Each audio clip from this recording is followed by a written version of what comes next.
Welcome to Case Series. Don't forget to like, share, and subscribe for more courtroom drama. Ma'am, I want to say that I want to give notice to reserve all my rights and inform the court that I'm not here to testify or plead. I'm here to make a special appearance to challenge the jurisdiction only. I would like to see evidence of the affidavit of the people that I've hurt. This is a victimless crime if there's no one that I've hurt. Objection hearsay. Objection hearsay. I'm not a sovereign citizen. Welcome back to court, everyone. And today's case is straight out of the Sovereign Citizen Playbook. A man accused of speeding decides to fight the system by denying the system even exists. Instead of answering questions, he challenges jurisdiction, demands affidavits of victims, and insists he's not testifying, all over a simple speeding ticket. What makes this so fascinating is how calm the judge stays while he throws out pseudo-legal buzzwords like special appearance and affidavit of arm. But here's the twist. He keeps saying he's not a sovereign citizen while doing everything that proves he is. Stay tuned, because this one goes from confusing to comical real fast. Mr. Robinson, are you here? I am here representing the name, ma'am. All right, you need to start your video, please. And you are, is it Tremaine or Tremaine? The name I'm representing is Tremaine. Tremaine. And how do you pronounce your middle name? J. Tremaine J. Robinson. On and for the record, ma'am, I want to say that I want to give notice to reserve all my rights and inform the court that I'm not here to testify or plead. I'm here to make a special appearance to challenge the jurisdiction only. All right, anything else? Yes, I would like to see evidence of a charging instrument. Were you not given a copy of the ticket issued by Trooper Collins? The charging instrument that I am referring to is a sworn affidavit of the client, of the person that I've hurt. Now, this is a speeding ticket alleging that you did on March 27, 2023 at 8:48 a.m. operate a motor vehicle in Butler County, Kansas at the speed of 92 miles per hour when the posted maximum speed limit was 75 miles per hour. So this would have been out on the Kansas Turnpike, Highway I-35. Now, what else were you wanting to know, sir, as the allegations against you? I would like to see evidence of the affidavit of the people that I've hurt. Here we go again, the classic victimless crime argument. Sovereign citizens love this one. They think unless someone is physically harmed, no crime occurred. But laws like speeding exist to prevent harm, not to wait until someone gets hurt. The irony is, by that logic, drunk driving or reckless speeding wouldn't count unless a crash happened. The judge explains it perfectly.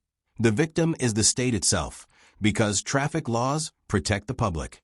But notice how he keeps circling back, refusing to accept that explanation.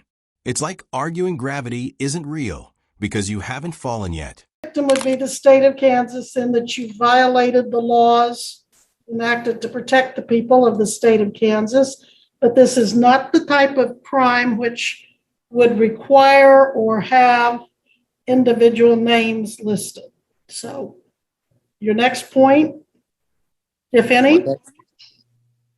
My next point is, as I stated, ma'am, I'm not here to testify. I'm not here to plead.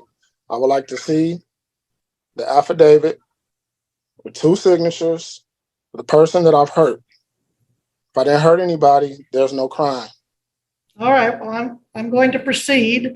The subpoena was issued July 7, 2023 for Trooper Collins. Then on July 31st came a correspondence from the defendant as referred to by Mr. Regier herein. Looks like it's about 7 typed pages, and as counsel said, it's entitled Challenge for Jurisdiction and addressed to Butler County District Court Clerk, Office of the Attorney General Derek Schmidt. And it mentions subtitles under the following case law. I request case 2023 TR 1193 be dismissed. Pretty much standard language that is used by folks who call themselves or are considered sovereign citizens.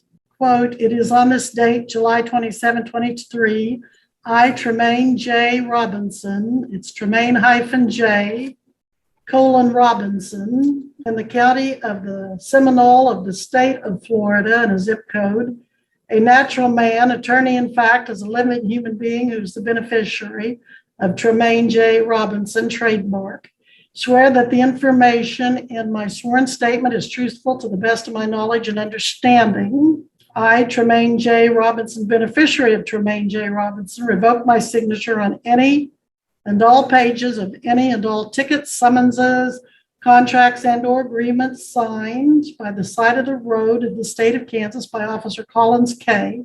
And so here we are. Now, Mr. Robinson, normally I would be upset that you filed what appears to be in part a motion for discovery and you didn't get that. However, you did not address that document to anybody but Butler County District Court Clerk Traffic Court, Butler County District Court Traffic Court. You sent one to a P.O. box in Topeka, and then you sent a copy of it to the Attorney General.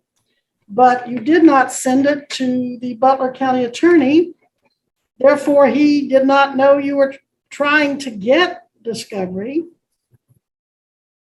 Ma'am, I do have a tracking number that says it was delivered at the Butler attorney. Okay, well, that's not on file. What you want to present that at this time? And here it is, the 7-page legal manifesto. This is where the sovereign citizen fantasy really comes alive. He's using words like natural man, living human being, and beneficiary of the trademark. They sound official, but legally, they mean nothing. It's a strange mix of legal terms mashed into nonsense. The judge, though, handles it like a pro, patient, composed, and even a little amused. What's wild is that he sent copies of his challenge to random offices, even the Attorney General, but forgot to send it to the prosecutor. That's like suing someone but never telling them about it.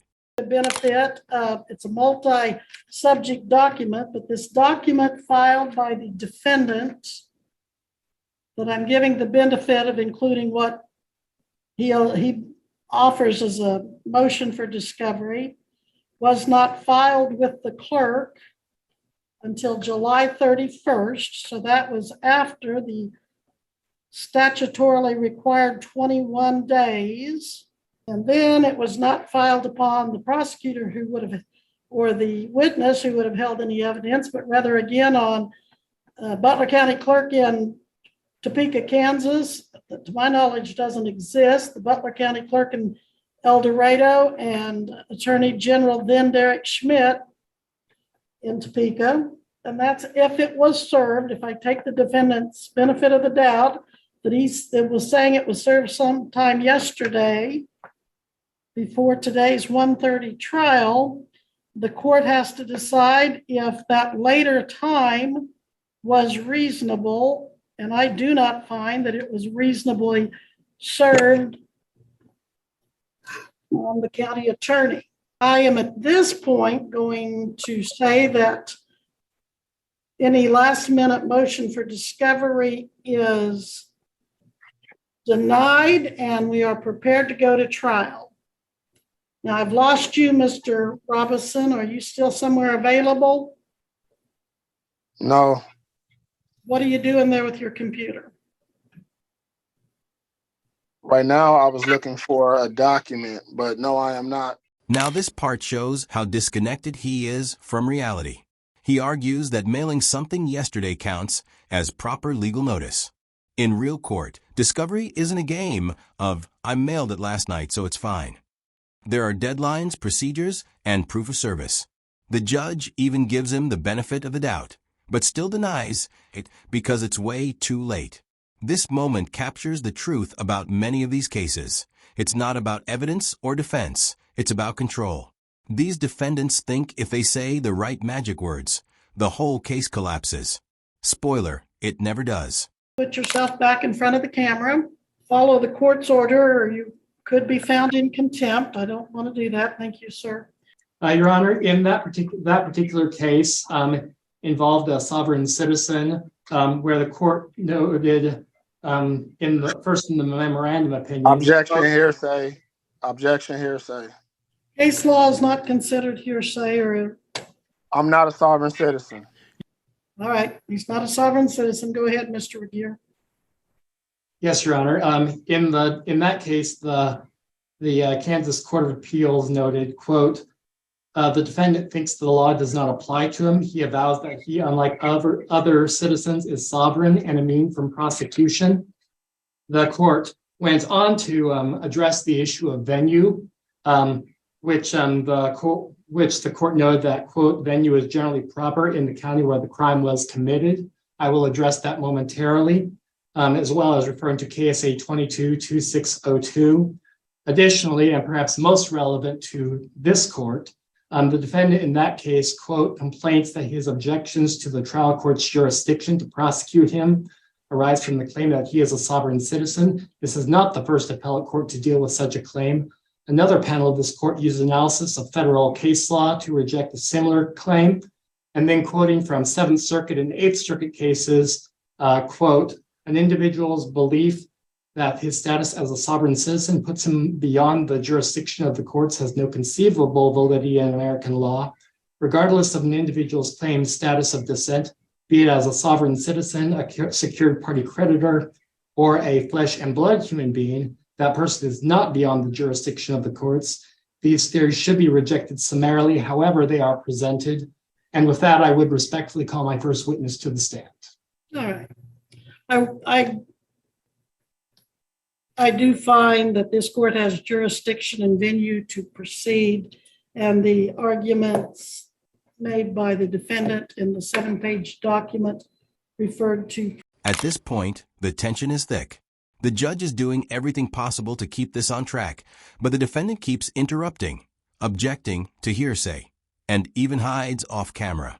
Judges rarely lose patience easily, but this one's close. When she says, put yourself back in front of the camera or be found in contempt, that's not a suggestion. That's a warning. It's almost comedic watching him insist he's not a sovereign citizen while doing every single thing that proves he is. If you've ever wondered what testing a judge's patience looks like, this is it. A citation for speeding? Yes, I did. Or an annual redirect? No further questions. All right, Mr. Robinson, this is your opportunity to cross-examine the trooper. You can question him about his testimony. It's not quite time for you to give your own testimony, so these addresses to the trooper have to be in the form of question. You don't have to question him, but you can. Would you like to? No. All right. Mr. Regier, any further evidence? None from the state, Your Honor. The state rests then, Mr. Regier? The state does so rest, Your Honor. Mr. Robinson, the state rests. They have presented all the evidence they intend to. Would you like to present any evidence? Again, you don't have to. Your silence will not be used as a sign of guilt. But if you'd like the court to consider your position, I'd be happy to do so. I don't understand. Well, do you want to tell the court your version of what happened? No. All right. You don't wish to present any evidence then. Am I understanding you correctly?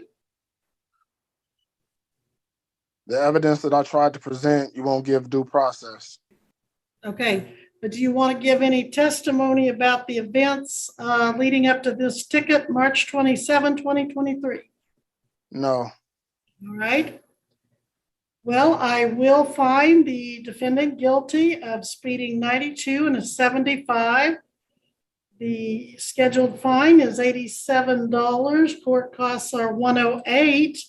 The total due will be $195. Sir, you do have the right to appeal this proceeding. You can appeal it to the Kansas Court of Appeals. You have up to 14 days to file that notice of appeal. Your appeal bond will be in cash, the same as what your court costs and fines are. That's $195. Can you have this paid, this fine and cost paid in